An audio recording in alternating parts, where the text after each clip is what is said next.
Finally वो जादुई गुफा के अंदर कूद जाती है और वो अपनी मम्मी को बचाने के लिए सब कुछ कर लेती है। तो हेलो गाइस, हमारी वीडियो के अंदर आपका स्वागत है।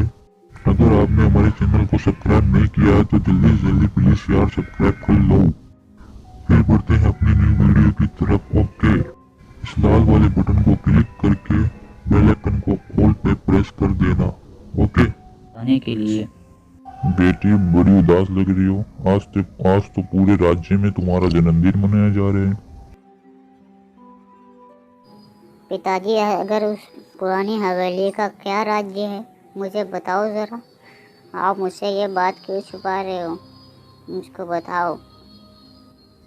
बेटी, ये तुम्हारा 16वां जन्मदिन है। आज तुम्हें ये और आज मैं बताने वाला था। सुनो बेटी, ये बहुत लंबी कहानी है। जब हम दोनों, तुम्हारी मम्मी और मैं, जंगल में घूमने गए तो वहाँ पे बहुत ही खूबसूरत स्त्री हमें दिखाई दी और वो बोलने लगी कि महाराज, मुझको आपसे बहुत प्रेम हो गया है। आपसे मैं विवाह करना चाहती हूँ। मैं आपको बहुत पसंद करती हूँ। देखो, मैं पहले से विवाहित हूँ और मैं अपनी पत्नी से भी प्रेम करता हूँ। मैं तुमसे प्रेम नहीं कर सकता, मैं तुमसे विवाह नहीं। महाराज, आप अपना भला चाहते हो तो मुझसे विवाह करना ही होगा, चाहे कुछ भी हो जाए। तो तुम नहीं मानोगी। मुझे नहीं लगता तुम स्त्री हो। स्त्री के मन में काला मन नहीं होता है। अभी तुम्हें अपना असली रूप में लेके आती हूँ। मंत्र मंत्र। तो तुम अपनी पत्नी से बहुत प्रेम करते हो ना? तो आज के बाद तुम्हारी पत्नी का चेहरा देख के ही तुम डर जाओगे। तभी वो जादूगर अब राजा की पत्नी को 3 सर वाली चुड़ैल बना देता है।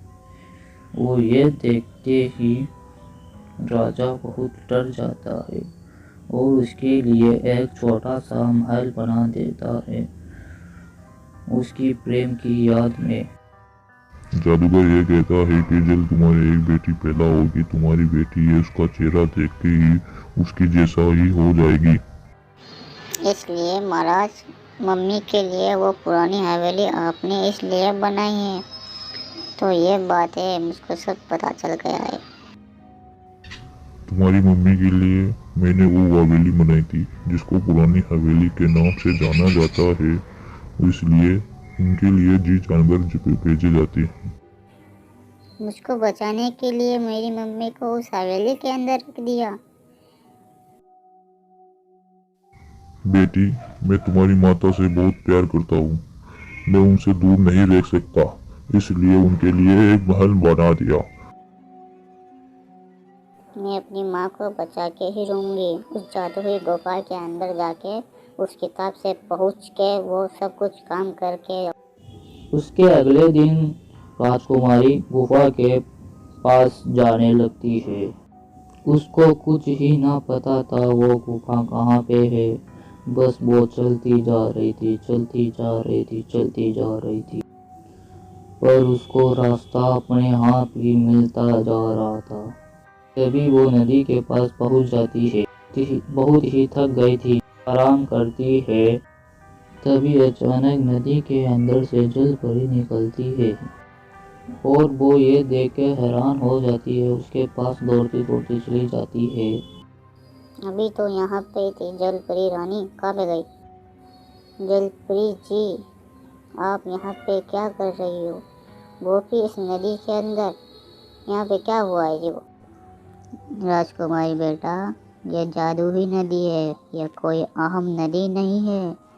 तुम यहाँ पे क्या कर रही हो, मुझको बताओ। मैं अपनी माँ को बचाने के लिए यहाँ पे जादुई गुफा को ढूंढ रही हूँ। क्या जलपरी, आपको पता है वो जादुई गुफा कहाँ पे है? हाँ राजकुमारी, तुम एकदम सही दिशा पे आए हो। तुम्हें मैं सब बता दूंगा। इस नदी के अंदर ही वो जादुई गुफा है। मैं तुम्हें कुछ जादुई ताकत देती हूँ। तभी जलपरी उसको राजकुमारी को जादुई ताकत देती है। राजकुमारी, तुम्हें मेरी कुछ जादुई शक्तियाँ दे दिया है। तुम इस नदी के अंदर कूद के उस गुफा तक पहुँच जा सकती हो। पर इस नदी के अंदर मैं कैसे पहुँचूंगी जलपरी रानी, मुझे बताओ कैसे जाऊंगी मैं उस गुफा तक। यहाँ से सिर्फ कूद के अंदर जाना है राजकुमारी, वो गुफा आपको दिखाई देने लग जाएगी। आप कह रही हो तो सच होगा। हम अभी कूदते हैं इस नदी के अंदर, चलो कूदते हैं। ओके जलपरी, बाय बाय, मैं जाती हूँ। अगर तुम पवित्र हो तो तुम्हें वो जादुई गुफा अपने आप ही दिखाई देने लग जाएगी। अगर तुम पवित्र नहीं हो तो तुम्हें वो गुफा नहीं दिखाई देगी। जलपरी जी, मैं बिल्कुल ही पवित्र हूँ, मुझे वो गुफा जरूर दिखाई देगी, देख ले। राजकुमारी जल्दी से तुम यहाँ इस नदी के अंदर कूदो, वरना टाइम समाप्त हो जाएगा। वो उस गुफा के अंदर कोई नहीं जा सकता है। जल्दी से इस नदी के अंदर कूद जाओ, जल्दी करो वरना टाइम खत्म।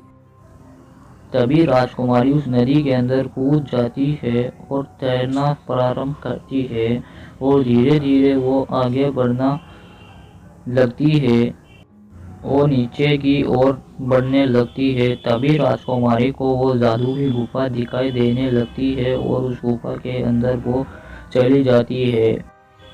तभी वो हैरान हो जाती है, इसके अंदर पानी है फिर भी मैं जीवित हूँ, क्या हुआ है? ऐसा कौन सा जादू किया है जलपरी रानी ने मेरे पास? राजकुमारी के पास एक साधु आ जाता है। राजकुमारी बेटा, तुम्हारी मम्मी को बचाने के लिए वो किताब ही तुम्हारी काम आएगी। उस किताब से तुम एक प्रश्न पूछ सकती हो। वो जादुई किताब के अंदर वो प्रश्न पूछ के क्या अपनी मम्मी को बचा पाएगी या नहीं बचा पाएगी? हम मिलते हैं अपने नेक्स्ट वीडियो के अंदर, तब तक के लिए बाय बाय।